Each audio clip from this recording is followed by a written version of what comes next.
ചോദ്യപേപ്പർ ചോർച്ച വിഷയം രാഷ്ട്രീയവൽക്കരിക്കരുത്. JP നദ്ദ ആവശ്യങ്ങൾ അംഗീകരിക്കുന്നതുവരെ സമരം തുടരുമെന്ന് വ്യക്തമാക്കി CJP മുഖ്യ വക്താവ് സൗരവ് ദാസ്. CJP പ്രതിഷേധക്കാർക്ക് നേരെ പോലീസിന്റെ ലാത്തി ചാർജും കണ്ണീർ വാതക പ്രയോഗവും.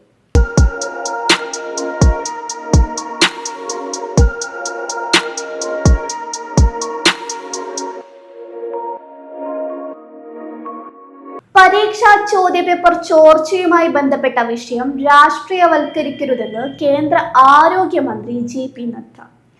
ചോദ്യപേപ്പർ ചോർച്ച എന്നത് ആഴത്തിൽ ചർച്ച ആവശ്യമുള്ള ഗൗരവപരമായ ഒരു പ്രശ്നമാണെന്നും ഈ വിഷയവുമായി ബന്ധപ്പെട്ട എല്ലാ കാര്യങ്ങളും പാർലമെന്റിൽ ചർച്ച ചെയ്യാൻ സർക്കാർ തയ്യാറാണെന്നും JP നദ്ദ പറഞ്ഞു.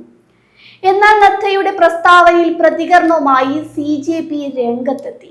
ആവശ്യങ്ങൾ അംഗീകരിക്കുന്നതുവരെ സമരം തുടരുമെന്ന് വ്യക്തമാക്കിയ CJP മുഖ്യ വക്താവ് സൗരവ് ദാസ് വിദ്യാഭ്യാസ മന്ത്രി ധർമ്മേന്ദ്ര പ്രധാന്റെ രാജിയിൽ വിട്ടുവീഴ്ചയില്ലെന്ന് വ്യക്തമാക്കി. ജനങ്ങളോട് ഉത്തരവാദിത്തമുള്ള സർക്കാരാണ് നരേന്ദ്രമോദിയുടെ നേതൃത്വത്തിലുള്ളത്. പരസ്പരം കടന്നാക്രമിക്കുന്നതിനും കുറ്റപ്പെടുത്തുന്നതിനും അപ്പുറം നമുക്ക് കാര്യങ്ങൾ ചർച്ച ചെയ്യേണ്ടതുണ്ട്. അതിന് ഏറ്റവും അനുയോജ്യമായ വേദി പാർലമെന്റാണ്. ആ ചർച്ചയ്ക്ക് ഞങ്ങൾ സജ്ജരാണ്. ചോദ്യപേപ്പർ ചോർച്ചയിലേക്ക് നയിച്ച ഘടകങ്ങൾ എന്തൊക്കെയാണ്? ഇതിൽ ഉൾപ്പെട്ടവർ ആരൊക്കെയാണ്? ഇക്കാര്യത്തിൽ കേന്ദ്ര സർക്കാർ എന്ത് നടപടിയാണ് സ്വീകരിച്ചത്? ചോദ്യപേപ്പർ ചോർച്ച ശ്രദ്ധയിൽപ്പെട്ടപ്പോൾ ഞങ്ങൾ എങ്ങനെയാണ് അത് കൈകാര്യം ചെയ്തത്? ഇനി ഇത്തരം സംഭവങ്ങൾ ആവർത്തിക്കാതിരിക്കാൻ എങ്ങനെയാണ് പരിഹാരം കണ്ടെത്തേണ്ടത്? ഇത്തരം വിശദാംശങ്ങളിലേക്ക് ആഴത്തിൽ ഇറങ്ങിച്ചെന്നുള്ള സമഗ്രമായ ചർച്ച നടക്കട്ടെ എന്നാണ് JP നദ്ദ പറഞ്ഞത്. എന്നാൽ CJP ജന്തർ മന്ദറിൽ നടത്തുന്ന സമരം കൂടുതൽ കരുത്താർജിക്കുകയാണ്. പ്രതിഷേധക്കാരുമായി ചർച്ച നടത്താനുള്ള ശ്രമങ്ങൾ കേന്ദ്ര സർക്കാർ ഇപ്പോൾ ആരംഭിച്ചിട്ടുണ്ട്.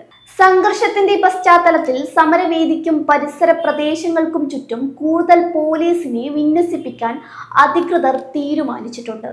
തലസ്ഥാനത്ത് അതിന്റെ ഭാഗമായി കടുത്ത ഗതാഗത സുരക്ഷാ നിയന്ത്രണങ്ങൾ തുടരുകയാണ്.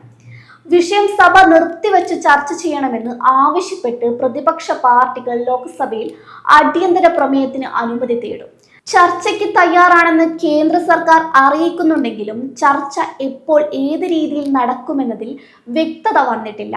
അതേസമയം ജന്തർ മന്ദറിലെ CJP സമരവേദിക്ക് സമീപം വീണ്ടും സംഘർഷമുണ്ടായി. പോലീസും CJP പ്രവർത്തകരും ഏറ്റുമുട്ടി. സൻസദ് മാർഗിലാണ് സംഘർഷം ഉടലെടുത്തത്. പ്രവർത്തകർക്ക് നേരെ പോലീസ് ലാത്തി വീശി.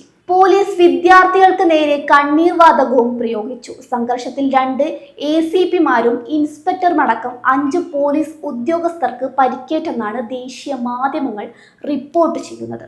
മുൻകരുതൽ നടപടിയുടെ ഭാഗമായി സെൻട്രൽ ഡൽഹിയുടെ ചില ഭാഗങ്ങളിൽ ഇന്റർനെറ്റ് സേവനങ്ങൾ താൽക്കാലികമായി റദ്ദാക്കിയെന്നും റിപ്പോർട്ടുണ്ട്.